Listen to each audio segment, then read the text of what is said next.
이런 쓰레기는 버려야지. 새엄마 윤미려의 차가운 목소리가 주방에 울려 퍼졌습니다. 안 돼요. 우리 엄마가 만든 거예요. 8살 우리의 절규가 저택 안을 울렸습니다. 작은 손이 새엄마의 팔을 붙들었지만 냉동실에서 꺼낸 볶음밥 접시는 이미 쓰레기통 안에서 산산조각 났어요. 그건 단순한 음식이 아니었습니다. 엄마가 남긴 마지막 흔적이었죠. 버리지 마세요. 우리가 새엄마에게 달려드는 순간 마침 집에 들어오던 아빠가 그 장면을 목격했습니다. 아빠의 손이 거칠게 아들을 밀쳐냈고 우리의 작은 몸이 바닥에 나뒹굴었어요. 새엄마는 놀란 척 눈물을 흘리며 남편 뒤로 숨었습니다. 우리의 미래는 앞으로 어떻게 될까요? 잠깐 사연 시작하기 전에 구독과 좋아요 눌러주시면 그곳에 계신 여러분께 따뜻한 감사와 행운을 전하겠습니다. 자, 그럼 사연 시작하겠습니다. 우리를 당장 영국으로 보내. 기숙학교로. 우리의 아빠 이진섭의 목소리는 차갑게 가라앉아 있었습니다. 여보 그래도 어린앤데. 윤미려가 진섭을 말리는 척 말했어요. 아니 이렇게 버릇없는 놈은 버릇을 가르쳐야지. 옆에 서 있던 비서가 고개를 숙이며 대답했어요. 알겠습니다, 회장님. 바로 준비하겠습니다. 우리는 거실 바닥에 주저앉아 아빠를 올려다봤습니다. 무릎이 시큰거렸고 손바닥에는 넘어지며 긁힌 상처에서 피가 배어 나왔어요. 하지만 아빠는 아들의 말을 들으려 하지 않았습니다. 그저 새엄마 윤미려의 어깨를 감싸며 달래고 있을 뿐이었죠. 여보, 괜찮아요? 으흑. 무서웠어요. 저렇게 덤비다니. 새엄마는 남편의 품에 안겨 흐느끼는 척했습니다. 우리는 주먹을 꽉 쥐었어요. 입술을 깨물며 눈물을 참았지만 결국 뜨거운 물방울이 볼을 타고 흘러내렸습니다. 아빠, 닥쳐. 아빠의 호통이 떨어졌습니다. 우리는 더 이상 아무 말도 할 수 없었어요. 그 볶음밥이 얼마나 소중한 건지 아빠는 몰랐습니다. 아니, 알려고 하지 않았죠. 한 달 전이었습니다. 엄마는 아침 일찍 일어나 우리를 위해 볶음밥을 만들었어요. 김치와 햄, 계란이 들어간 고슬고슬한 볶음밥이었죠. 식탁 위에는 메모가 놓여 있었습니다. 우리야 학교 다녀와서 배고프면 이거 데워 먹어. 엄마는 재단 행사 다녀올게. 사랑해. 그날 엄마는 자신이 운영하던 미술재단 전시회 개막식에 참석하러 나갔습니다. 하지만 돌아오지 못했어요. 행사장으로 가던 길에 대형 트럭과 충돌했고 엄마는 현장에서 즉사했습니다. 우리가 학교에서 돌아왔을 때는 이미 모든 게 끝난 뒤였어요. 집안은 조문객들로 가득했고 아빠는 넋을 잃은 채 앉아 있었죠. 우리는 식탁 위의 볶음밥과 메모를 보고 그 자리에서 무너졌습니다. 엄마, 엄마. 울음이 터져 나왔습니다. 엄마가 마지막으로 만들어준 음식이었어요. 우리는 그 접시를 꼭 안고 냉동실로 달려갔습니다. 접시째로 얼려뒀죠. 그게 엄마를 붙잡을 수 있는 유일한 방법이라고 생각했어요. 장례가 끝나고 며칠이 지났습니다. 우리는 매일 밤 냉동실 앞에 서서 얼어붙은 볶음밥을 바라봤어요. 그걸 보면 엄마가 아직 곁에 있는 것 같았습니다. 하지만 한 달도 채 지나지 않아 집 안 분위기가 이상하게 변했습니다. 우리야 인사해. 이분이 이제 내 엄마야. 아빠가 낯선 여자를 데리고 왔습니다. 윤미려였어요. 그녀의 손에는 5살짜리 여자아이가 매달려 있었죠. 우리는 그 순간 모든 걸 알아챘습니다. 이 여자는 오래전부터 아빠 곁에 있었던 사람이었어요. 엄마가 살아있을 때부터요. 안녕, 우리야. 이제 우리 가족이야. 윤미려는 다정한 미소를 지었습니다. 하지만 그 눈빛은 차가웠어요. 우리는 고개를 돌렸습니다. 싫어요. 뭐? 저 사람은 엄마가 아니에요. 아빠의 얼굴이 굳어졌습니다. 윤미련은 슬픈 표정을 지으며 아빠의 팔을 잡았어요. 여보, 괜찮아요. 시간이 필요한 거겠죠. 미안하오. 애가 아직 이해해요. 하지만 아빠가 없을 때 윤미련은 완전히 달라졌습니다. 잘 들어, 꼬마야. 그녀는 우리의 팔을 거칠게 잡아 끌었어요. 이 집은 이제 내 거야. 내 엄마. 그딴 건 이미 끝났어. 알아들었어? 우리는 이를 악물었습니다. 하지만 어린아이가 할 수 있는 건 아무것도 없었어요. 며칠 뒤 윤미련은 엄마의 방을 뒤지기 시작했습니다. 엄마의 보석함을 열어 목걸이를 하나씩 걸쳐보더니 만족스러운 미소를 지었어요. 역시 좋은 거네. 그거 우리 엄마 거예요. 이제 내 거야. 내 엄마 건 다 내 거라고. 윤미련은 엄마의 명품 가방을 들고 거울 앞에 섰습니다. 그러고는 웃음을 터뜨렸죠. 완벽해. 우리는 주먹을 쥔 채 그 모습을 지켜볼 수밖에 없었습니다. 더 충격적인 건 그 다음이었어요. 윤미련은 엄마가 평생 공들여 운영하던 미술재단마저 차지했습니다. 아빠의 도움으로 이사장 자리에 올라앉았죠. 이제 이 재단도 내 거야. 그녀는 엄마의 사무실에 앉아 승리의 미소를 지었습니다. 우리는 그날 밤 냉동실 앞에서 오열했어요. 엄마가 남긴 볶음밥만이 유일한 위로였습니다. 그리고 오늘 윤미련은 그마저 빼앗아갔습니다. 영국으로 보내는 게 맞아. 여기 있으면 버릇만 더 나빠질 거야. 사건이 일어난 날 밤 윤미련은 아빠에게 속삭였습니다. 그래. 그게 나을 것 같소. 아빠는 고개를 끄덕였어요. 이틀 뒤 비서가 모든 준비를 마쳤습니다. 여권, 비자, 항공권, 기숙학교 입학 서류까지 빠르게 처리됐죠. 우리는 짐을 싸며 쓰레기통 옆을 지나쳤습니다. 버려진 볶음밥 접시는 이미 치워진 뒤였어요. 엄마, 목이 메었습니다. 가슴이 찢어지는 것 같았어요. 출발 당일 아침 우리는 가방을 끌고 현관으로 나왔습니다.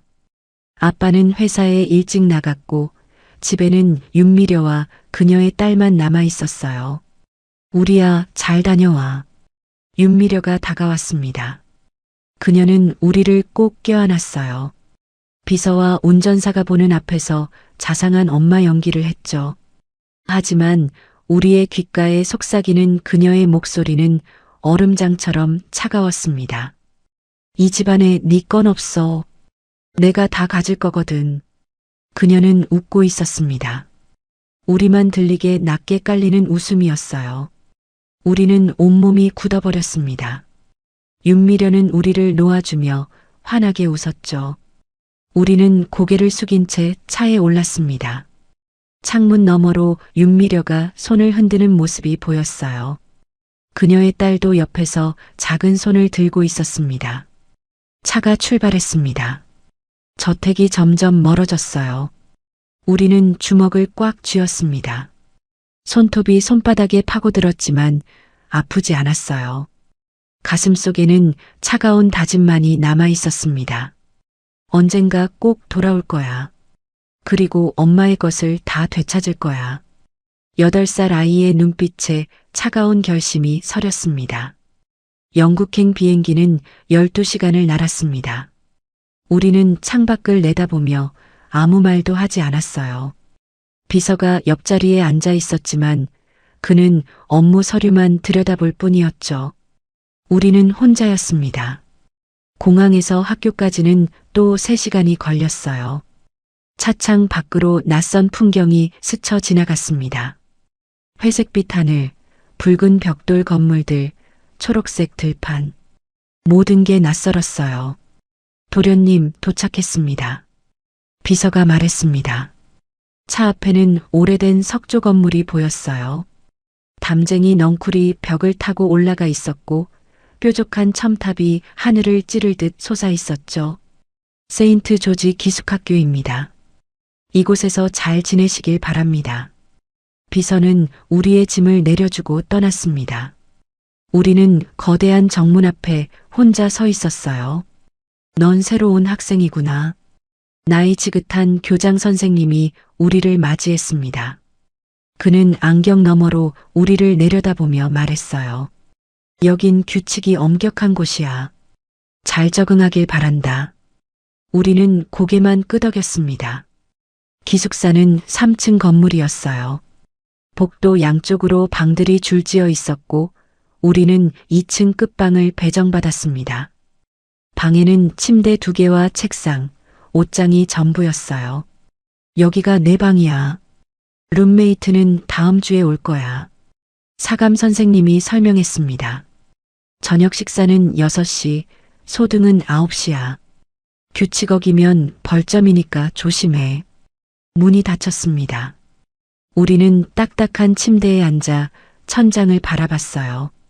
낯선 나라, 낯선 학교, 혼자 남겨진 밤이었습니다. 엄마, 눈물이 흘러내렸습니다. 하지만 소리내어 울 수는 없었어요. 사흘이 지났습니다. 우리는 낯선 교복을 입고 낯선 교실에 앉아 있었어요. 영어로 진행되는 수업은 어렵지 않았지만 아무것도 귀에 들어오지 않았습니다. 머릿속엔 엄마의 볶음밥, 쓰레기통, 윤미려의 차가운 속삭임만 맴돌았어요. 그날 밤 우리는 잠들지 못했습니다. 창밖으로 보름달이 밝게 떠 있었어요. 우리는 침대에 누워 천장을 바라보며 생각했습니다. 언젠가 꼭 돌아갈 거야. 그리고 바로 그때였습니다. 불이야. 복도에서 누군가의 비명이 들렸습니다. 우리는 벌떡 일어나 문을 열었어요. 복도 끝에서 검은 연기가 피어오르고 있었습니다. 모두 밖으로 대피해. 사감 선생님의 목소리가 들렸습니다. 아이들이 방에서 뛰쳐나와 계단으로 달려갔어요. 우리도 뒤따라 뛰었습니다. 연기가 점점 짙어졌습니다. 시야가 흐려지고 숨이 막혔어요. 기침이 터져나왔고 눈이 따갑게 아팠습니다. 이쪽이야. 빨리. 누군가가 소리쳤습니다. 하지만 연기 때문에 방향을 알 수 없었어요. 우리는 벽을 짚으며 앞으로 나아갔습니다. 쿵! 갑자기 무언가가 무너지는 소리가 들렸습니다. 천장 일부가 떨어져 내렸고 불길이 복도를 가로막았어요. 안 돼. 우리는 뒤로 물러섰습니다. 하지만 뒤쪽에서도 연기가 밀려왔어요. 갇혔습니다. 도와줘요.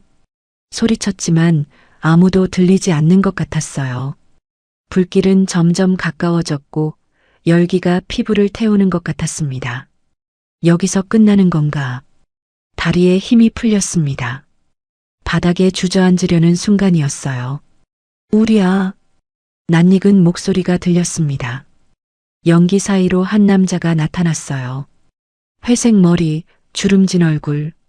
우리는 그 얼굴을 알고 있었습니다. 할아버지, 외조부건 회장이었습니다. 엄마가 살아계셨을 때 외조부는 우리를 자주 만나러 왔었어요. 하지만 엄마가 돌아가신 후 아빠는 외조부와의 만남을 막았습니다. 우리는 이제 남입니다. 다시는 연락하지 마십시오. 아빠는 차갑게 말했었죠. 외조부는 손자를 만나고 싶다고 애원했지만 아빠는 문전박대했습니다. 우리는 그 모습을 멀리서 지켜봤어요. 외조부의 떨리는 어깨, 축 늘어진 등. 그때 외조부가 얼마나 슬퍼했는지 우리는 알고 있었습니다. 할아버지, 우리는 외조부에게 달려갔습니다. 외조부는 우리를 꼭 안았어요. 괜찮아, 우리야. 할아버지가 왔어. 그의 목소리는 떨리고 있었습니다. 외조부는 우리를 안은 채 불길 사이를 뚫고 나갔어요. 계단을 내려가 비상구로 빠져나왔습니다. 밖은 아수라장이었습니다. 소방차가 도착했고 아이들은 교정에 모여 있었어요. 선생님들이 인원을 점검하고 있었죠. 외조부는 건물 뒤편 어두운 곳으로 우리를 데려갔습니다. 우리야, 잘 들어. 그의 눈빛은 진지했습니다. 할아버지와 함께 가자. 여기 남아있으면 안 돼. 하지만 내 엄마를 죽인 건 사고가 아니야. 외조부의 말에 우리는 숨이 멎었습니다. 할아버지가 조사했어. 그날 트럭 운전사는 누군가에게 돈을 받았어. 그리고 그 돈은 그 여자가 준 거야. 세상이 무너지는 것 같았습니다. 안 돼. 그럴 리 없어. 우리야, 넌 살아야 해. 그리고 진실을 밝혀야 해. 할아버지가 도와줄게. 외조부는 우리의 어깨를 꼭 잡았습니다. 하지만 지금은 내가 죽어야 해. 죽은 것처럼 보여야 해. 그래야 안전해. 무슨, 믿어줘, 우리야. 할아버지를 믿어줘. 우리는 외조부의 눈을 바라봤습니다. 그 눈에는 딸을 잃은 아버지의 슬픔과 손자를 지키려는 간절함이 담겨 있었어요. 알겠어요. 외조부는 우리의 교복 재킷을 벗겼습니다. 그리고 불길 가까이 던졌어요. 재킷은 순식간에 불에 타올랐습니다. 가자. 외조부는 우리의 손을 잡고 어둠 속으로 사라졌습니다. 다음 날 뉴스가 나왔습니다.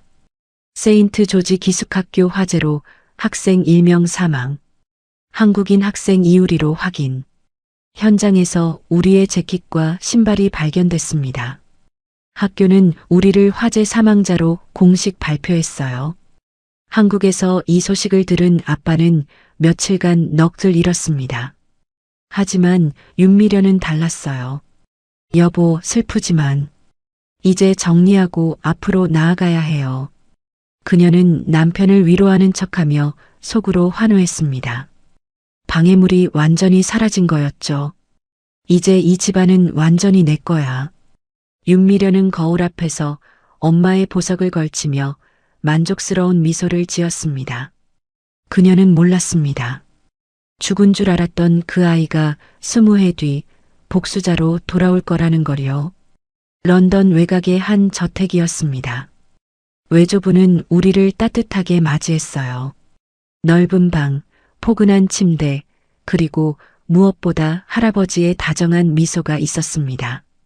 우리야, 이제부터 할아버지가 지켜줄게. 외조부는 우리를 꼭 안았습니다. 우리는 그의 품에서 처음으로 안전함을 느꼈어요. 하지만 우리의 마음속에는 차가운 불씨가 타오르고 있었습니다. 엄마를 죽인 자들, 엄마의 것을 빼앗은 여자, 그리고 모든 걸 외면한 아빠. 기다려. 언젠가 꼭 돌아갈 거야. 8살 우리의 눈빛에는 복수의 결심이 서려 있었습니다. 20해가 흘렀습니다.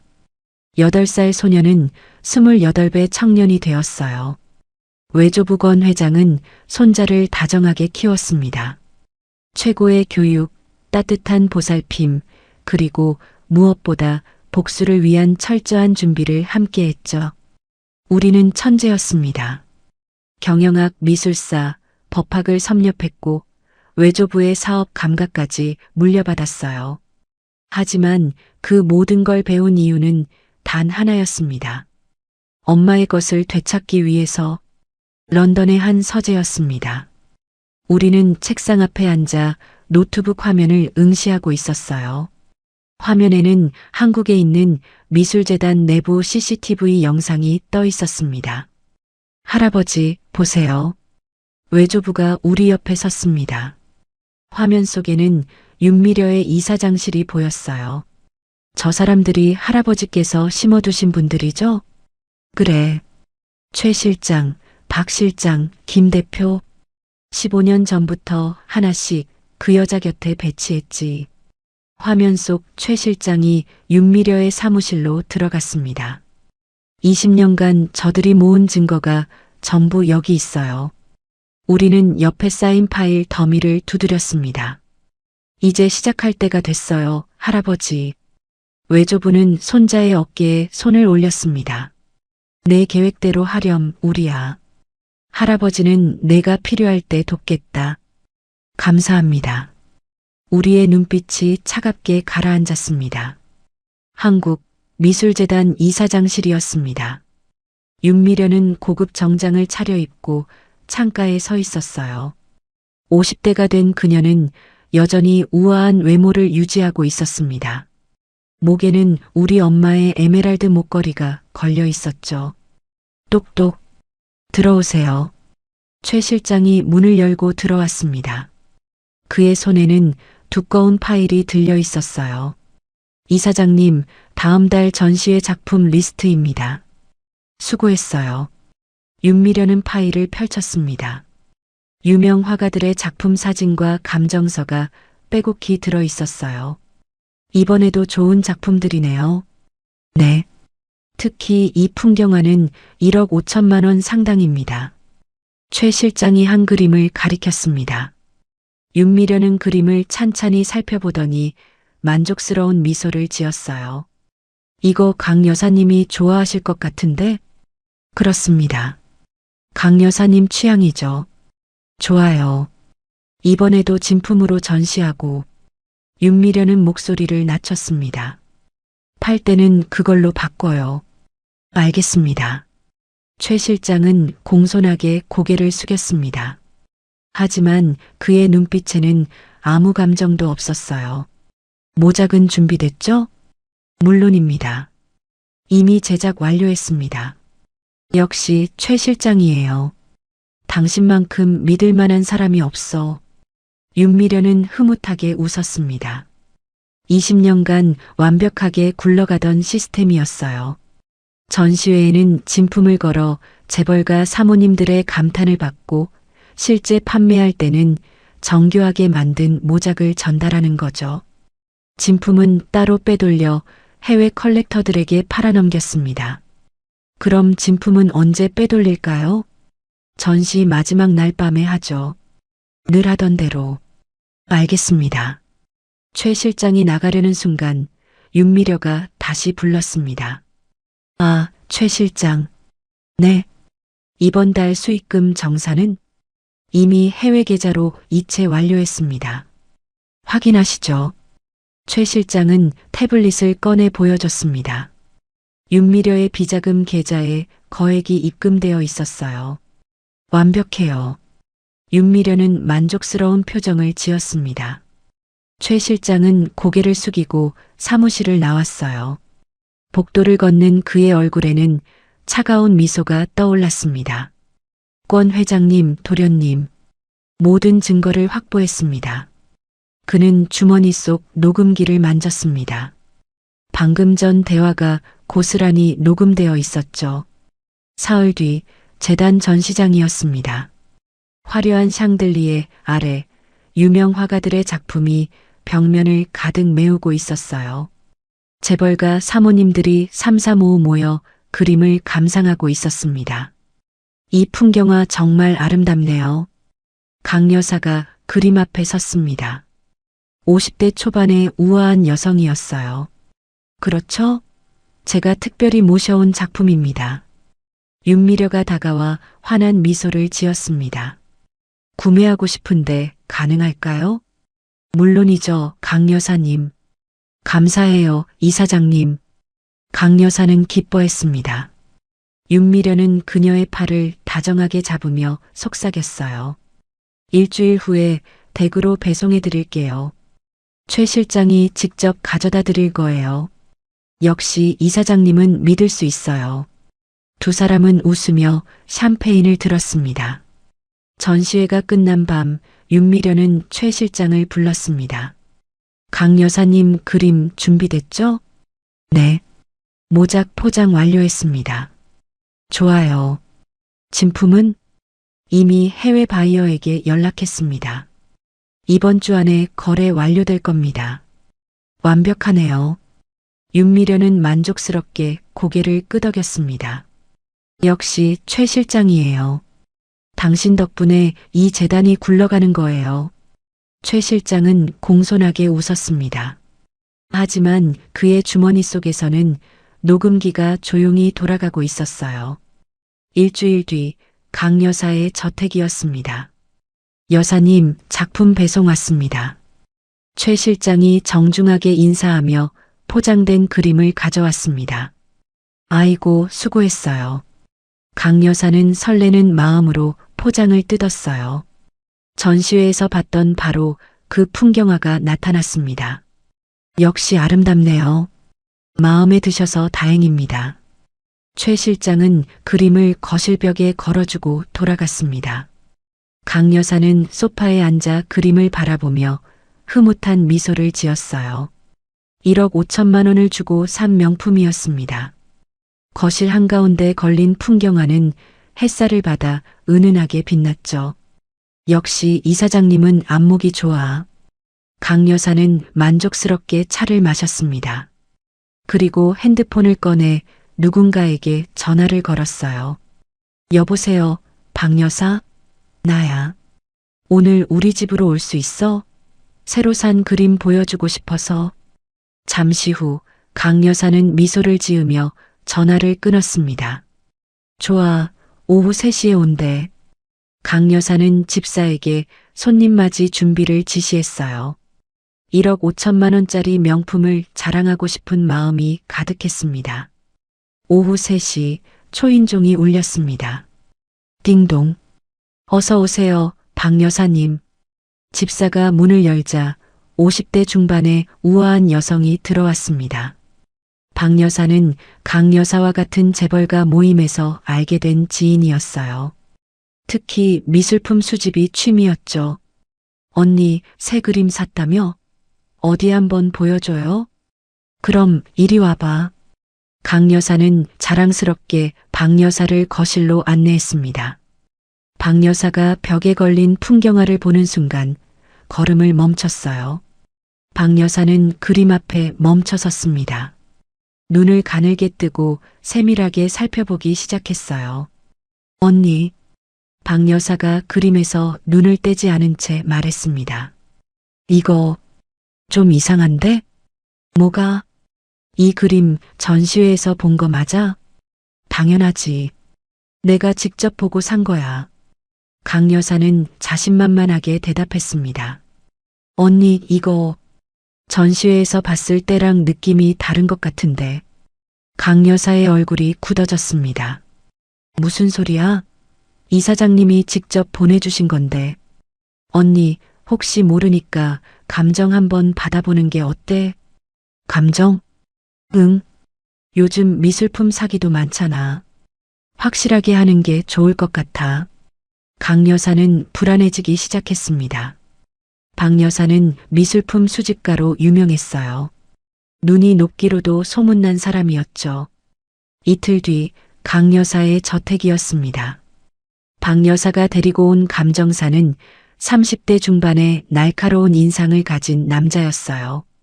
그는 그림 구석구석을 꼼꼼히 살폈습니다. 거실에는 긴장감이 감돌았어요. 여사님, 이 그림 모작 같은데요? 뭐라고요? 강 여사의 얼굴이 새하얗게 변했습니다. 원작이라면 있어야 할 세월의 흔적도 보이지 않습니다. 여사님, 그림에는 이런 디테일이 전혀 없어요. 안 돼. 강 여사는 소파에 주저앉았습니다. 1억 5천만 원. 1억 5천만 원을 주고 샀는데. 여사님, 어디서 구매하셨죠? 미술재단. 윤미려 이사장한테. 정감정사는 고개를 끄덕였습니다. 혹시 전시회에서 보신 그림이요? 네. 전시회에서 직접 보고 샀어요. 그럼 전시회 때는 진품이었을 가능성이 높습니다. 하지만 배송 과정에서 바뀐 거죠. 강 여사는 온몸이 떨렸습니다. 사기당한 거예요? 정확한 건 더 조사해봐야 하지만 제 소견으로는 그렇습니다. 박 여사가 강 여사의 어깨를 잡았습니다. 언니, 진정해. 일단 다른 사람들한테도 알려봐야 할 것 같아. 다른 사람들? 그 재단에서 그림 산 사람들 있잖아. 우리 모임 사람들 중에도 몇 명 있어. 강 여사는 고개를 끄덕였습니다. 떨리는 손으로 핸드폰을 꺼냈어요. 그날 저녁부터 조용히 소문이 퍼지기 시작했습니다. 강 여사는 친한 몇몇 사모님들에게만 조심스럽게 전화를 걸었어요. 말은 조심스러웠지만 소문은 빠르게 번졌어요. 재벌가 인맥은 좁았습니다. 한 사람이 두 사람에게 말하고 두 사람이 네 사람에게 전하고 윤미려 재단에서 산 그림이 가짜래. 설마 그럴 리가. 아니, 감정사한테 확인받았대. 세상에. 사모님들은 겉으로는 평온한 척했지만 속으로는 불안에 떨었어요. 자기도 혹시 속은 건 아닐까 하는 두려움이 커졌습니다. 며칠 뒤부터 정 감정사에게 은밀한 연락이 쏟아지기 시작했습니다. 저기, 조용히 좀 부탁드리고 싶은데요. 다른 사람한테는 비밀로 해주세요. 우리 집으로 와주실 수 있나요? 급해요. 확인 좀 해주세요. 정 감정사는 하루에도 몇 건씩 조용히 출장을 다녔습니다. 재벌가 저택을 돌아다니며 그림들을 감정했어요. 그리고 결과는 충격적이었습니다. 여사님, 이것도 모작입니다. 부인, 이 그림도 가짜예요. 죄송하지만 진품이 아닙니다. 한 건, 두 건, 세 건.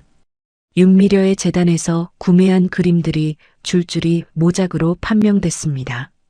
사모님들은 쉬쉬했습니다. 자존심 때문이었어요. 수억 원을 주고 가짜를 샀다는 게 알려지면 창피했죠. 하지만 소문은 막을 수 없었습니다. 들었어? 강 여사 그림 가짜래. 최 여사도 그렇대. 이 여사도. 윤 이사장 재단에서 산 거 다 가짜래. 속삭임이 티룸에서, 골프장에서, 백화점 VIP 라운지에서 조용히 퍼져나갔습니다. 런던의 서재였습니다. 우리는 노트북 화면을 보며 차가운 미소를 지었습니다. 화면에는 정 감정사가 보내온 보고서가 떠 있었어요. 시작됐어요, 할아버지. 외조부가 우리 옆에 섰습니다. 정 감정사가 일을 잘하고 있구나. 네. 20건 넘게 감정했는데 전부 모작이래요. 우리는 보고서를 넘겼습니다. 재벌가 사모님들이 쉬쉬하려고 해도 소문은 이미 퍼지기 시작했어요. 재벌가 인맥은 좁으니까요. 윤미려는 아직 모르겠지? 네. 사모님들이 조용히 움직이고 있으니까요. 하지만 곧 알게 될 거예요. 우리의 눈빛이 차갑게 빛났습니다. 소문이 임계점에 도달하면 폭발할 거예요. 그때 윤미려의 세계가 무너지기 시작하죠. 외조부는 손자의 어깨를 꼭 잡았습니다. 복수의 두 번째 단추가 끼워지고 있었습니다. 2주일이 지났습니다. 윤미려는 여전히 평온한 일상을 보내고 있었어요. 이사장실에 앉아 차를 마시며 다음 전시회 기획안을 검토하고 있었습니다. 이사장님, 다음 달 일정 확인 부탁드립니다. 박 실장이 태블릿을 건넸습니다. 좋아요. 이번 주 금요일 강 여사 댁 오차는 예정대로입니다. 윤미려는 만족스럽게 고개를 끄덕였어요. 강 여사는 재벌가에서도 영향력 있는 인물이었습니다. 그녀와의 관계를 유지하는 건 중요했죠. 하지만 박 실장의 눈빛에는 묘한 긴장감이 서려 있었어요. 이사장님, 그런데 왜요? 요즘 사모님들 연락이 좀 뜸한 것 같아서요. 윤미려는 차를 홀짝이며 대수롭지 않게 대답했습니다. 바쁘시겠죠, 뭐. 연말이니까. 그렇겠죠. 박 실장은 더 이상 말하지 않았습니다. 금요일 오후 강 여사의 저택이었습니다. 윤미려는 샤넬 투피스를 차려입고 강 여사 댁 현관에 섰어요. 손에는 고급 와인이 든 선물 상자를 들고 있었습니다. 어서 오세요, 이사장님. 집사가 문을 열었습니다. 하지만 평소와 달리 표정이 딱딱했어요. 기분 탓인가? 윤미려는 거실로 들어갔습니다. 그리고 그 순간 몸이 굳어버렸어요. 거실에는 강 여사만 있는 게 아니었습니다. 최 여사, 이 여사, 정 여사, 김 여사, 윤미려의 재단에서 그림을 구매했던 사모님들이 소파에 둘러앉아 있었어요. 어머, 여러분이 다. 윤미려는 당황했지만 재빨리 미소를 지었습니다. 반갑습니다, 여러분. 오늘 모임이 있었나요? 아무도 대답하지 않았습니다. 거실에는 차가운 침묵만 흘렀어요. 저기, 무슨 일이? 앉으세요, 이사장님. 강 여사의 목소리가 얼음장처럼 차갑게 떨어졌습니다. 윤미려는 불안한 마음에 소파에 앉았어요. 사모님들의 시선이 모두 그녀를 향하고 있었습니다. 이사장님, 강 여사가 입을 열었습니다. 제가 지난달에 재단에서 구매한 그림 기억하시죠? 네, 물론이죠. 풍경화요. 그 그림 말이에요. 강 여사는 잠시 말을 멈췄습니다. 그리고 차갑게 내뱉었어요. 가짜더군요. 윤미려의 얼굴이 하얗게 변했습니다. 네, 무슨 감정사한테 확인받았어요. 모작이래요. 그럴 리가. 분명 진품인데. 저도요. 최 여사가 말했습니다. 제가 산 그림도 가짜였어요. 저도 확인했어요. 모작이더군요. 이 여사가 차갑게 말했습니다. 저도요. 저도 마찬가지예요. 정 여사와 김 여사도 한마디씩 던졌습니다. 윤미려는 입술이 바짝 말랐어요.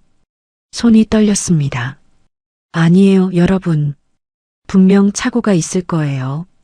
전시회 때 걸었던 그림들은 모두 진품이었어요. 그래요, 전시회 때는 진품이었죠. 강 여사가 냉소를 띠며 말했습니다. 하지만 우리한테 배송된 건 가짜였어요. 이사장님, 이게 우연이라고 생각하세요? 저는 몰랐어요. 최 실장 탓으로 돌리시려고요? 최 여사가 비웃었습니다. 20년간 같은 수법으로 사기를 쳐놓고 이제 와서 모른다고요? 아니에요. 정말 몰랐어요. 윤미려는 필사적으로 변명했습니다. 하지만 사모님들의 눈빛은 차갑기만 했어요. 이사장님, 강 여사가 서류 뭉치를 테이블에 던졌습니다. 이게 뭔지 아세요? 윤미려는 떨리는 손으로 서류를 집어들었어요. 감정서였습니다. 수십 장의 감정서가 빼곡히 들어 있었죠. 전부 모작 판정이에요. 이사장님 재단에서 구매한 그림들이요. 윤미려의 손에서 서류가 떨어졌습니다. 이건 수십억 원이에요, 이사장님. 이 여사가 날카롭게 말했습니다. 우리가 이사장님한테 속아서 낸 돈이요. 저는 정말 이제 와서 발뺌하지 마세요. 정 여사가 자리에서 일어났습니다. 이미 변호사한테 넘겼어요. 사기죄로 고소할 겁니다. 안 돼요. 윤미려가 벌떡 일어났습니다. 제발 오해예요. 제가 조사해 볼게요. 분명 뭔가 잘못된 거예요. 하지만 사모님들은 이미 자리에서 일어나고 있었어요. 더 이상 할 말 없어요, 이사장님. 강 여사가 차갑게 말했습니다. 이제 법정에서 봅시다. 사모님들이 하나둘씩 거실을 나갔습니다. 윤미려는 그 자리에 멍하니 서 있었어요. 다리에 힘이 풀려 소파에 주저앉았습니다. 이럴 수가. 다음 날 재단 이사장실이었습니다.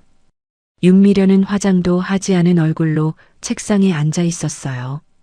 밤새 한숨도 자지 못한 게 역력했습니다. 최 실장, 윤미려가 인터폰을 눌렀습니다. 네, 이사장님. 당장 내 사무실로 와요. 잠시 후 최 실장이 들어왔습니다. 부르셨습니까? 최 실장, 대체 무슨 일이에요? 사모님들이 그림이 가짜라는데. 윤미려가 소리쳤습니다.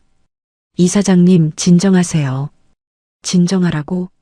지금 사기죄로 고소당할 판인데. 이사장님께서 직접 지시하신 거잖아요. 최 실장의 목소리가 차갑게 가라앉았습니다. 윤미려는 숨이 멎었습니다. 뭐라고? 전시회에는 진품을 걸고 판매할 때는 모작으로 바꾸라고요. 20년간 그렇게 하라고 지시하신 분이 이사장님이잖아요. 당신이 지금 뭐 하는 거예요? 사실을 말하는 겁니다. 최 실장은 태블릿을 꺼내 화면을 보여줬습니다. 녹음 파일 목록이 빼곡했어요. 이사장님과 나눈 대화 20년치가 전부 여기 있습니다. 모작 제작 지시, 진품 빼돌리기, 해외 판매, 모든 증거요. 윤미려는 온몸이 얼어붙었습니다. 당신이 이사장님을 믿고 따랐죠. 아니, 따르는 척했습니다. 최 실장의 눈빛이 차갑게 빛났습니다. 20년 동안 말이에요. 왜 이러는 거예요? 권 회장님의 명령입니다. 권 회장? 윤미려의 얼굴이 창백해졌습니다. 남편의 죽은 전처의 아버지. 그 이름을 듣는 순간 등골이 오싹해졌어요. 권 회장님의 따님을 죽인 대가를 치르실 시간입니다. 이사장님. 최 실장은 고개를 숙이고 사무실을 나갔습니다. 윤미려는 그 자리에 무너졌어요. 그날 오후 재단 이사회가 긴급 소집됐습니다. 윤미려 이사장의 미술품 사기 혐의에 대해 논의하겠습니다. 이사들은 차가운 표정으로 윤미려를 바라봤어요. 이사장님, 해명하실 말씀 있으십니까? 저는 윤미려는 떨리는 목소리로 말했지만 이사들은 듣지 않았습니다. 재벌가에서 이미 소문이 다 퍼졌습니다. 재단의 명예가 바닥에 떨어졌어요. 이사장직 사퇴를 요구합니다. 즉각 사퇴하시죠. 이사들의 목소리가 차갑게 쏟아졌습니다. 윤미려는 고개를 떨궜어요. 눈물이 주르륵 흘러내렸습니다. 저는 이 재단을, 이사장님이 하신 일은 재단을 키운 게 아니라 더럽힌 겁니다.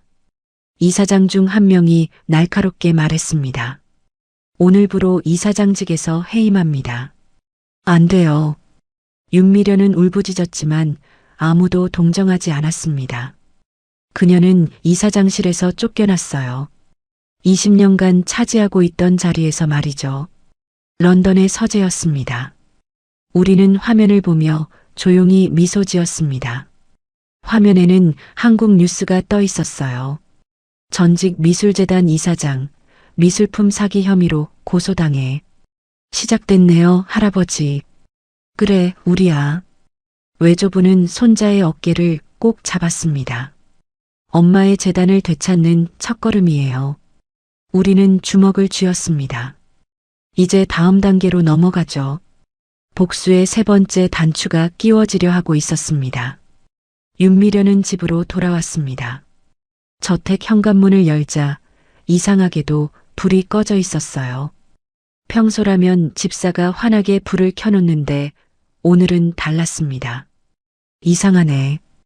윤미려는 불안한 마음에 거실로 들어갔습니다. 그리고 그 순간 온몸이 얼어붙었어요. 어둠 속 소파에 누군가 앉아 있었습니다. 여보, 이진섭이었습니다. 그는 창문 너머로 들어오는 희미한 달빛 속에 앉아 있었어요. 손에는 서류 봉투가 쥐어져 있었습니다. 불도 안 켜고 무슨 일 있어요? 윤미려가 떨리는 목소리로 물었습니다. 이진섭은 대답하지 않았어요. 그저 서류를 응시하고 있을 뿐이었습니다. 여보, 왜 그래요? 윤미려가 불을 켜려는 순간이었습니다. 켜지 마. 이진섭의 목소리가 차갑게 떨어졌습니다. 윤미려의 손이 스위치 앞에서 멈췄어요. 여보, 와서 앉아.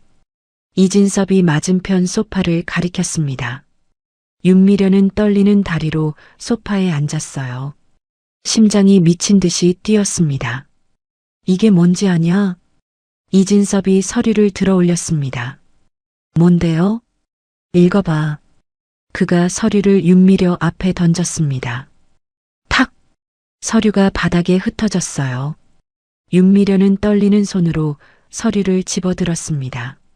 달빛에 비쳐 첫 장을 보는 순간 온몸이 얼어붙었어요. 유전자 검사 결과. 이건 끝까지 읽어봐. 윤미려는 서류를 넘겼습니다. 검사 결과가 명확하게 적혀 있었어요. 이진섭과 이서연 유전자 검사 결과 불일치. 아니, 이건 우리 딸이 내 딸이 아니라는 거야. 이진섭의 목소리가 떨렸습니다. 분노로 떨리는 건지 슬픔으로 떨리는 건지 알 수 없었어요. 여보, 이건 오해예요. 분명 검사가 잘못된 거예요. 3군데 병원에서 검사했어. 이진섭은 주머니에서 또 다른 서류들을 꺼냈습니다. 결과는 똑같았어. 윤미려의 다리에 힘이 풀렸습니다. 아니야. 아니라고. 25년이야. 이진섭이 중얼거렸습니다. 25년간 내 딸인 줄 알고 키웠어. 그런데 남의 자식이었다고? 여보, 제발. 제발 들어봐요. 누구야? 이진섭이 차갑게 물었습니다. 친아버지가 누구야?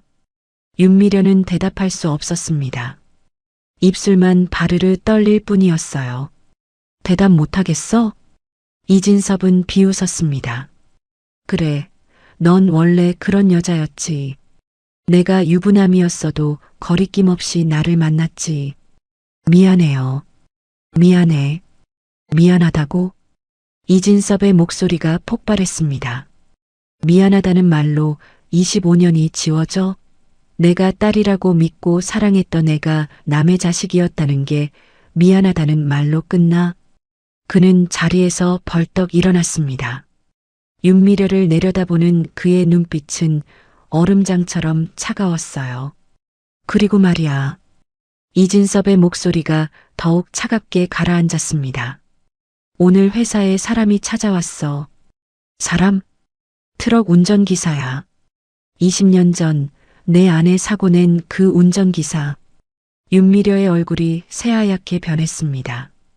그 사람이 뭐라고 했는지 아냐? 이진섭은 주먹을 쥐었습니다. 손등에 핏줄이 불끈 솟아올랐어요. 당신이 사주했다고 했어. 내 아내를 죽이라고 돈을 줬다고. 아니에요. 거짓말이에요. 거짓말? 이진섭이 비웃었습니다. 그 사람이 통장 내역까지 가져왔어. 당신 계좌에서 2억 원이 입금된 거. 사고 일주일 전에. 그건, 그리고 통화 기록도 있더라. 당신이 그 사람한테 전화한 기록. 이진섭은 핸드폰을 꺼내 윤미려에게 보여줬습니다. 화면에는 통화 기록이 선명하게 떠 있었어요. 모든 증거가 다 있어. 당신이 내 아내를 죽였다는 거. 윤미려는 온몸이 떨렸습니다.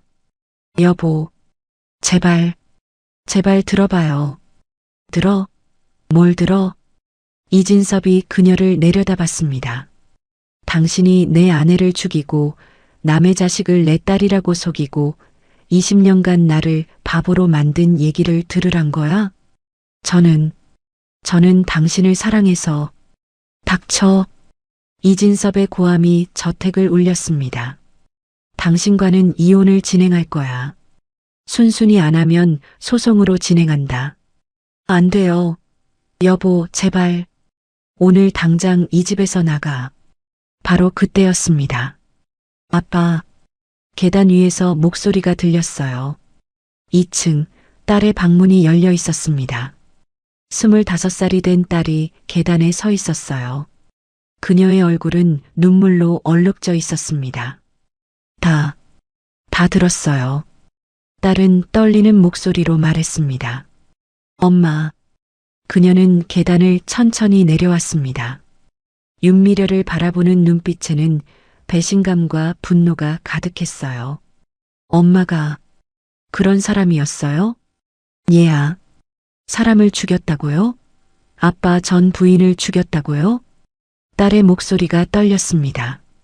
그리고 저는 저는 아빠 친딸도 아니라고요? 얘야, 엄마 말 좀. 그럼 제 친아빠는 누구예요? 딸이 소리쳤습니다. 대체 누구냐고요? 윤미련은 입을 열 수 없었습니다. 대답 못 하시는 거예요? 그것도 모르는 거예요? 딸은 주먹을 쥐었습니다. 어떻게 이럴 수가 있어요? 얘야, 25년이에요. 25년간 저를 속였어요. 딸의 목소리가 울음 섞여 터져 나왔습니다. 아빠가 제 친아빠가 아니라고요? 제가 누군지도 모르는 남자의 딸이라고요? 미안해. 미안하다고 끝나요? 딸은 눈물을 흘리며 소리쳤습니다. 엄마는 살인자고 저는 정체도 모를 남자의 딸이고 제 인생이 뭐예요? 다 거짓말이었잖아요. 얘야, 제발. 전 누구예요? 제가 대체 누구냐고요? 딸은 울부짖으며 계단을 다시 올라갔습니다. 방으로 뛰어들어가더니 잠시 후 가방을 들고 내려왔어요. 전화 갈게요. 뭐? 이진섭이 딸을 바라봤습니다. 여기 있을 수가 없어요. 생각할 시간이 필요해요. 어디 갈 거니? 친구 집에 있을게요. 딸은 현관문으로 향했습니다. 윤미려가 그녀의 팔을 붙잡으려 했어요. 얘야, 엄마 말 좀 들어봐. 하지만 딸은 차갑게 그녀를 뿌리쳤습니다. 손대지 마요. 당분간 연락하지 마세요.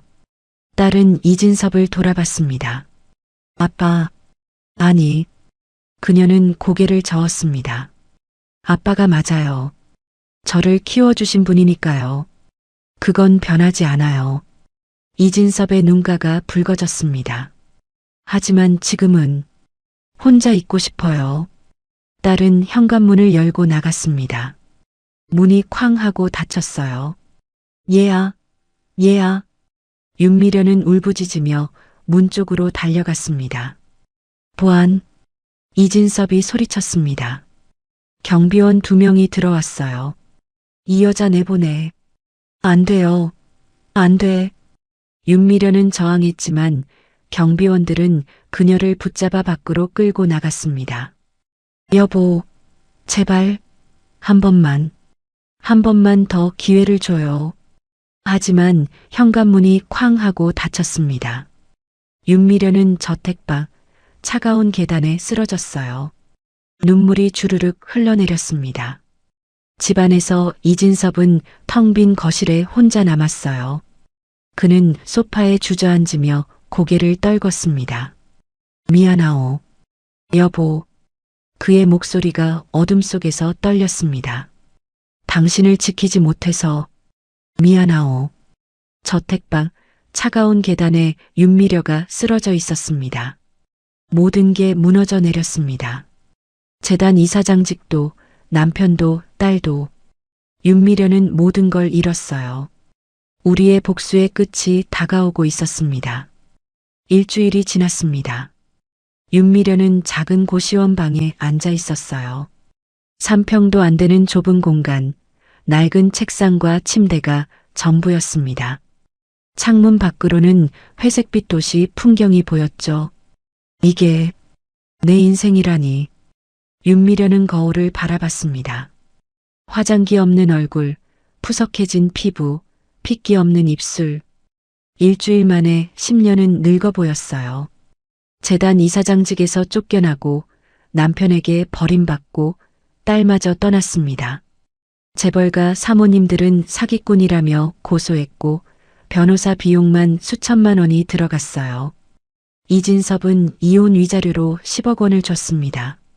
하지만 그것도 변호사 비용, 사기 피해 배상금, 재단 정산금을 빼고 나니 얼마 남지 않았어요. 고작 3억. 윤미려는 통장을 바라보며 이를 악물었습니다. 20년간 쌓아온 게 고작 이것뿐이었어요. 대부분의 보석과 명품은 이진섭이 전부 회수했습니다. 하지만 딱 한 가지 윤미려가 몰래 숨겨둔 게 있었어요. 그녀는 침대 밑에서 작은 보석함을 꺼냈습니다. 이진섭이 찾지 못한 우리 엄마의 보석들이었어요. 에메랄드 목걸이, 다이아몬드 반지, 루비 브로치. 이것들만이라도 윤미련은 보석함을 쓰다듬었습니다. 팔면 최소 5억은 될 거였어요. 이걸로 다시 시작할 수 있어. 바로 그때 핸드폰이 울렸습니다. 여보세요? 이사장님, 저 김재현입니다. 익숙한 목소리였어요. 김 대표, 윤미려의 개인 자산을 10여 년간 관리해온 사람이었습니다. 김 대표, 윤미려의 목소리가 떨렸습니다. 지금 어디 계세요? 한번 뵙고 싶은데요. 제가요? 네. 이사장님 상황 들었습니다. 도와드릴 방법이 있을 것 같아서요. 윤미려는 잠시 망설이다가 대답했습니다. 지금 어디 계신데요? 강남 사무실에 있습니다. 오실 수 있으세요? 갈게요. 윤미려는 전화를 끊고 서둘러 옷을 챙겨 입었습니다. 김 대표는 10여 년간 자신의 돈을 관리해 준 사람이었어요. 믿을 수 있는 유일한 사람이었습니다. 그녀는 보석함을 가방에 넣었어요. 1시간 후 강남의 고급 빌딩 사무실이었습니다. 이사장님, 어서 오세요. 김 대표가 반갑게 맞이했습니다. 앉으세요. 윤미려는 소파에 앉았습니다. 김 대표는 차를 따라주며 말을 꺼냈어요. 요즘 많이 힘드시죠? 네. 재단도 그만두시고 이혼도 하시고. 김 대표는 동정하는 듯한 표정을 지었습니다. 제가 이사장님 재산 관리를 10여 년간 했잖아요. 그동안 정이 들었죠. 고마워요, 김 대표. 윤미려의 눈가가 붉어졌습니다. 그래서 드리고 싶은 제안이 있습니다. 김 대표는 태블릿을 꺼내 보여줬습니다. 제가 최근에 시작한 투자 프로젝트가 있어요. 해외 부동산과 신재생 에너지 쪽입니다. 화면에는 그럴듯한 투자 포트폴리오가 떠 있었어요. 평균 수익률이 30%예요. 빠르면 1년 안에 자산을 2배로 불릴 수 있습니다. 윤미려는 화면을 들여다봤습니다. 정말이에요? 물론입니다. 이미 몇몇 고객들이 큰 수익을 냈어요. 김 대표는 자신만만하게 말했습니다. 이사장님도 지금 있는 자금으로 시작하시면. 하지만 저한테는 3억밖에 없는데. 윤미려가 말했습니다. 김 대표는 잠시 생각하는 척하더니 말했어요. 혹시 다른 자산은 없으세요? 다른 자산? 보석이나 귀금속 같은 거요. 그런 걸 현금화하시면 투자금을 더 늘릴 수 있잖아요. 윤미려는 가방 속 보석함을 떠올렸습니다. 사실 그녀는 망설이다가 보석함을 꺼냈어요. 이게 있긴 한데. 김 대표의 눈이 반짝였습니다. 오, 좋은 물건들이네요. 그는 보석들을 하나씩 살펴봤어요. 이 정도면 5억은 되겠는데요? 네. 그 정도 될 거예요. 그럼 이걸 팔아서 투자하시는 게 어때요? 3억에 5억을 더하면 8억이잖아요. 1년이면 15억 넘게 만들 수 있어요. 15억. 윤미려의 눈빛이 흔들렸습니다. 하지만 이게 마지막인데. 그래서 더 투자하셔야죠. 김 대표가 설득했습니다. 지금 가만히 있으면 3억도 점점 줄어들 거예요. 하지만 투자하면 다시 일어설 수 있어요. 재단도 다시 만들 수 있고요. 윤미려는 깊은 한숨을 쉬었습니다. 알겠어요. 할게요. 현명한 선택이십니다. 김 대표는 만족스럽게 웃었습니다. 제가 아는 보석상 있어요. 거기서 좋은 가격에 팔 수 있게 해드릴게요. 이틀 후 윤미려는 보석을 전부 팔았습니다. 5억 2천만 원이 통장에 입금됐어요. 3억과 합쳐 8억 2천만 원이었습니다. 이게 제 전부예요. 윤미려는 김 대표 사무실에서 떨리는 목소리로 말했습니다. 믿고 맡겨주셔서 감사합니다. 김 대표는 계약서를 꺼냈습니다. 여기 서명만 하시면 됩니다. 윤미련은 계약서를 받아들었어요. 하지만 복잡한 투자 용어들이 가득했고 제대로 이해할 수 없었습니다. 이게 걱정 마세요, 이사장님. 저를 믿으시죠? 김 대표가 웃으며 말했습니다. 10여 년간 이사장님 돈 관리했잖아요. 한 번도 손해본 적 없으시죠? 그건 그래요. 윤미련은 계약서를 대충 훑어봤습니다. 복잡한 조항들이 빼곡했지만 믿을 수 있는 김 대표였기에 꼼꼼히 읽지 않았어요. 계약서 중간쯤 작은 글씨로 이렇게 적혀 있었습니다. 본 투자는 원금 손실 위험이 있으며 손실 발생 시 투자자가 모든 책임을 집니다. 회사는 어떠한 경우에도 원금을 보장하지 않습니다. 하지만 윤미련은 그 문구를 보지 못했어요. 이게 마지막 기회야. 그녀는 펜을 들어 사인을 했습니다. 좋습니다. 그럼 계좌로 입금해 주시면 바로 시작하겠습니다. 윤미련은 핸드폰을 꺼내 8억 2천만 원을 송금했어요. 통장 잔액이 완전히 바닥났습니다. 완료됐습니다. 김 대표는 만족스럽게 웃었습니다. 앞으로 매달 수익 보고서를 보내드리겠습니다. 1년만 기다리세요. 15억으로 만들어 드릴게요. 윤미련은 조금씩 희망을 품기 시작했습니다. 하지만 투자 후 석 달이 지나고 충격적인 메시지가 왔어요.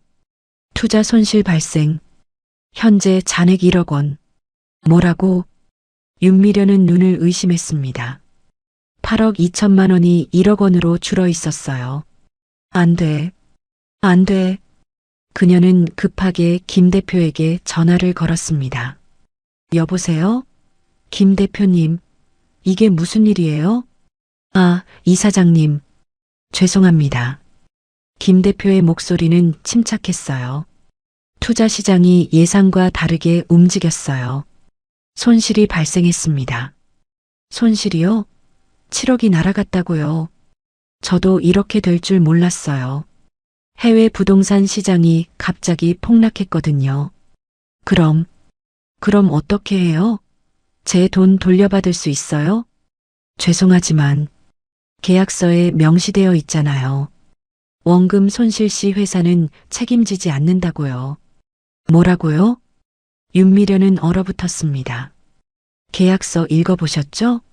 거기 다 나와 있어요. 김 대표는 담담하게 말했습니다. 투자는 원래 위험한 겁니다. 수익이 날 수도 있고 손실이 날 수도 있죠. 아니, 저는 몰랐어요.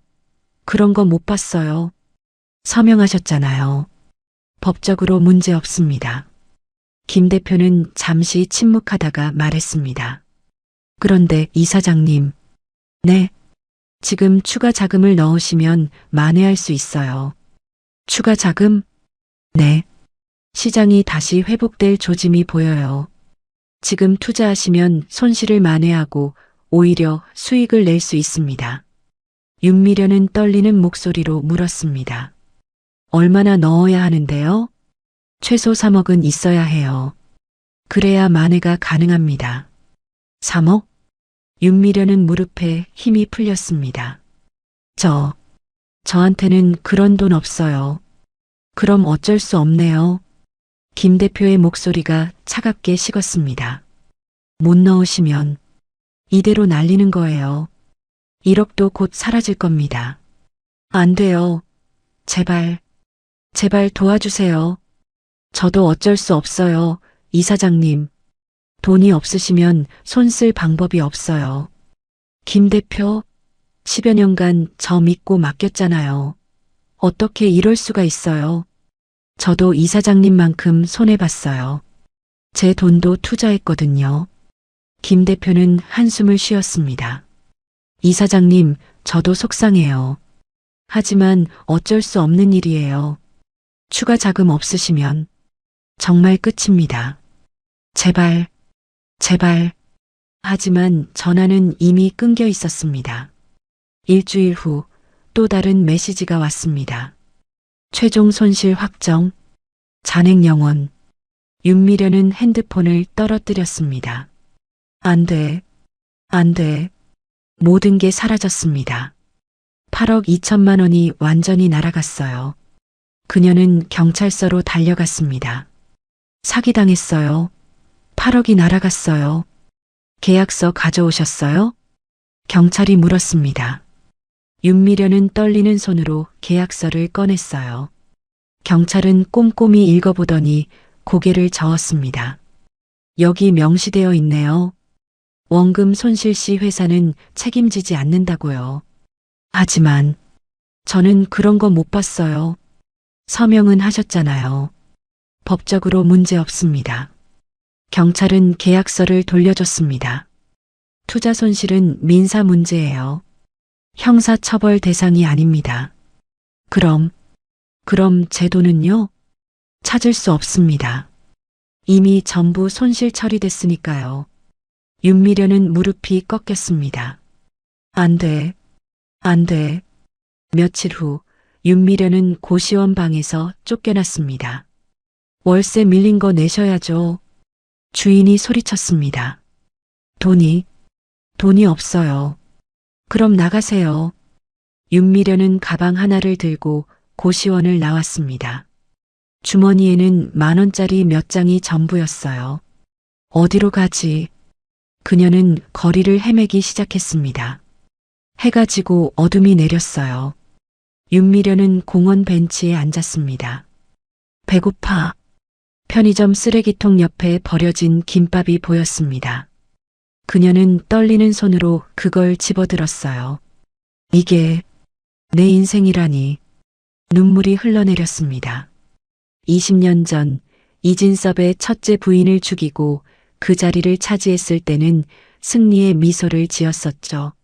하지만 지금은 쓰레기통 옆에서 버려진 음식을 먹고 있었습니다. 제발 누가 도와줘.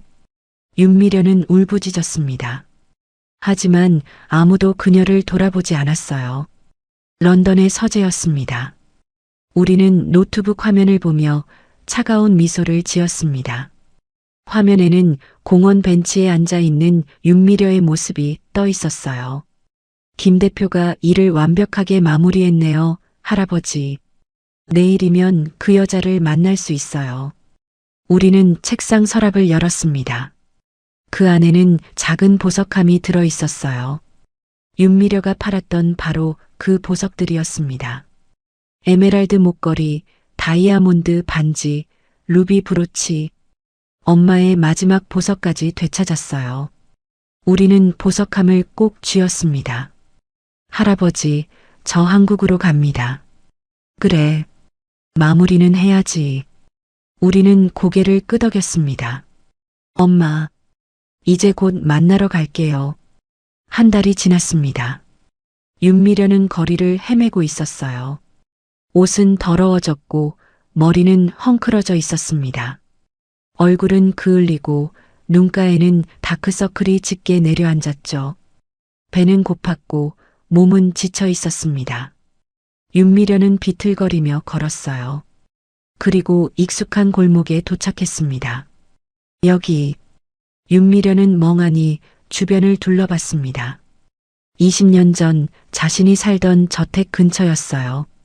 이진섭과 함께 살던 그곳 말이죠. 하지만 이제 그 집은 그녀의 것이 아니었습니다.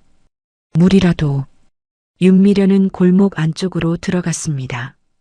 편의점 뒤편이었어요. 쓰레기통이 질비하게 놓여 있었습니다. 그녀는 쓰레기통 옆에 주저앉았어요. 다리에 힘이 없었습니다. 배고파. 윤미려는 쓰레기통을 뒤적이기 시작했습니다. 먹을 만한 게 있는지 찾아보려고요. 바로 그때였습니다. 골목 입구에 고급 세단 한 대가 멈춰 섰습니다. 윤미려는 고개를 들었어요. 차 문이 열리고 한 남자가 내렸습니다. 28살쯤 되어 보이는 청년이었어요. 깔끔한 정장을 입고 있었고 얼굴은 차갑게 굳어 있었습니다. 누구? 윤미려는 남자를 올려다봤습니다. 청년은 천천히 그녀에게 다가왔어요. 그리고 윤미려 앞에 섰습니다. 오랜만이네요. 낮고 차가운 목소리였습니다. 누구세요? 윤미려는 남자를 자세히 보려 했지만 눈이 흐려서 잘 보이지 않았어요. 저를 모르시겠어요? 청년은 한 걸음 더 다가갔습니다. 20년 전 영국으로 보내신 그 아이요. 윤미려의 몸이 얼어붙었습니다. 설마, 우리? 맞아요. 우리는 차갑게 미소 지었습니다. 죽은 줄 알았던 그 아이가 돌아왔어요. 윤미려는 뒷걸음질 쳤습니다. 하지만 쓰레기통이 뒤에 있어 물러날 곳이 없었어요. 안 돼. 당신은 죽었어. 화재로. 그렇게 믿고 싶으셨겠죠? 우리는 주머니에서 작은 보석함을 꺼냈습니다. 이거 보이세요? 윤미려는 보석함을 바라봤습니다. 눈이 커졌어요. 그건 엄마의 보석이죠. 우리는 보석함을 열었습니다. 에메랄드 목걸이, 다이아몬드 반지, 루비 브로치가 반짝였어요. 당신이 몰래 숨겨뒀다가 팔아버린 바로 그 보석들이에요. 어떻게? 제가 다시 사드렸어요. 우리는 보석함을 천천히 닫았습니다. 엄마의 모든 것을 되찾았어요. 하나도 빠짐없이요. 윤미려는 보석함을 향해 손을 뻗었습니다. 그거 내 거야. 하지만 경호원이 앞을 막았어요. 2명의 건장한 남자가 우리 뒤에 서 있었습니다. 당신 거라고요? 우리는 비웃었습니다. 당신 건 이 세상에 아무것도 없어요. 재단 이사장직도, 남편도, 딸도, 돈도, 모든 게 사라졌잖아요. 안 돼. 윤미려는 무릎을 꿇었습니다. 제발 그것만이라도. 20년 전에요. 우리는 차갑게 말했습니다. 엄마가 마지막으로 만들어준 볶음밥을 당신이 쓰레기통에 버렸죠. 기억하세요? 윤미려는 떨리는 눈으로 우리를 바라봤습니다. 그때 당신이 뭐라고 했는지 기억해요? 우리는 한 걸음 더 다가갔습니다. 이런 쓰레기는 버려야지라고 했죠. 그리고 현관에서 저를 껴안으며 속삭였어요. 이 집안에 네 건 없어. 내가 다 가질 거거든이라고요. 우리는 윤미려를 내려다봤습니다. 이제 보이세요? 당신이 쓰레기통 옆에 앉아 있는 게요. 윤미려는 고개를 떨궜습니다. 눈물이 흘러내렸어요. 제발, 용서해줘. 용서요? 우리는 냉소를 띄었습니다. 엄마를 죽인 사람한테 용서를 해달라고요? 나는 트럭 운전기사 기억하시죠? 돈을 주고 엄마를 죽이라고 한 거요. 윤미려는 온몸이 떨렸습니다. 그 사람이 모든 걸 자백했어요. 아빠한테도 경찰한테도요. 제발. 당신이 20년간 누렸던 모든 것을 하나씩 되찾았어요. 우리는 보석함을 꼭 쥐었습니다. 재단 이사장 자리도, 재벌가 인맥도, 가족도, 돈도, 모두요. 안 돼. 그리고 마지막으로 이 보석까지요. 우리는 뒤를 돌았습니다. 당신이 엄마한테서 빼앗은 모든 걸 되돌려 받았어요. 이제 당신한테 남은 건 아무것도 없어요. 우리야. 윤미려가 소리쳤습니다. 하지만 경호원들이 그녀를 막았어요. 우리는 차에 올랐습니다. 뒤돌아보지 않았어요. 출발하세요. 차가 천천히 움직이기 시작했습니다. 안 돼. 윤미려의 울부짖음이 골목에 울려 퍼졌습니다. 하지만 차는 멈추지 않았어요. 차 안에서 우리는 창밖을 바라봤습니다. 엄마. 작게 중얼거렸어요. 엄마의 것을 전부 되찾았어요. 그 여자는 이제 아무것도 없어요. 보석함을 가슴에 안았습니다. 이제 편히 쉬세요. 눈가에 뜨거운 게 맺혔지만 흘리지 않았어요. 그저 창밖을 응시하고 있을 뿐이었습니다. 골목에 경찰차가 도착했습니다. 윤미려 씨죠? 경찰이 다가왔습니다. 살인 교사 혐의로 체포합니다. 윤미련은 저항하지 않았어요. 그저 고개를 떨군 채 수갑을 차게 놔뒀습니다. 일어나세요. 경찰이 그녀를 일으켰습니다. 윤미련은 비틀거리며 경찰차로 걸어갔어요. 이게 내 끝이구나. 경찰차 문이 닫혔습니다. 일주일 후 런던의 묘지였습니다. 우리는 엄마의 묘 앞에 무릎을 꿇었어요. 외조부가 옆에 서 있었습니다. 엄마. 우리는 보석함을 묘비 앞에 놓았습니다. 엄마의 것을 전부 되찾아왔어요. 재단도 보석도 모든 것을요. 바람이 불어왔습니다. 나뭇잎이 바스락거렸어요. 그 여자는 이제 법의 심판을 받을 거예요. 엄마를 죽인 대가를요. 우리는 묘비를 쓰다듬었습니다. 20년이 걸렸지만 해냈어요. 외조부가 우리의 어깨에 손을 올렸습니다.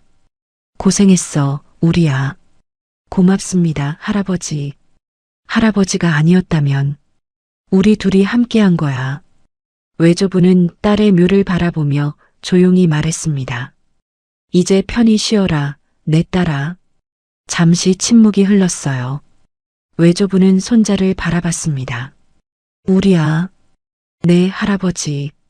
이제 모든 게 끝났어. 외조부의 목소리는 따뜻했습니다. 이제는 내 인생을 살아야 해. 우리는 외조부를 올려다봤습니다. 내 엄마도 그걸 바랄 거야. 내가 복수에 갇혀 사는 게 아니라 행복하게 사는 거 말이야. 외조부는 우리의 머리를 쓰다듬었어요. 20년간 복수를 위해 살았잖아. 이제는 너를 위해 살아라. 그게 내 엄마가 진짜 원하는 거야. 우리는 고개를 끄덕였습니다. 눈가에 뜨거운 게 맺혔어요. 네, 할아버지. 내 엄마는 널 사랑했어. 그 사랑을 기억하면서 행복하게 살아줘. 그게 엄마한테 줄 수 있는 가장 큰 선물이야. 우리는 다시 엄마의 묘를 바라봤습니다. 엄마 사랑해요. 작게 속삭였습니다. 영원히 잊지 않을게요. 그리고 이제 행복하게 살게요. 엄마가 원하는 대로요. 바람이 다시 한번 불어왔어요. 마치 엄마가 대답하는 것처럼요. 묘지에는 고요한 평화가 흘렀습니다. 복수는 끝났습니다. 이제 새로운 시작이었습니다. 여기까지 긴 이야기 끝까지 들어주셔서 정말 감사합니다. 구독과 좋아요, 알림 설정까지 해주시면 더욱 좋은 이야기로 찾아뵙겠습니다. 여러분 모두 행복하시길 바라며 다음 이야기에서 또 만나요. 감사합니다.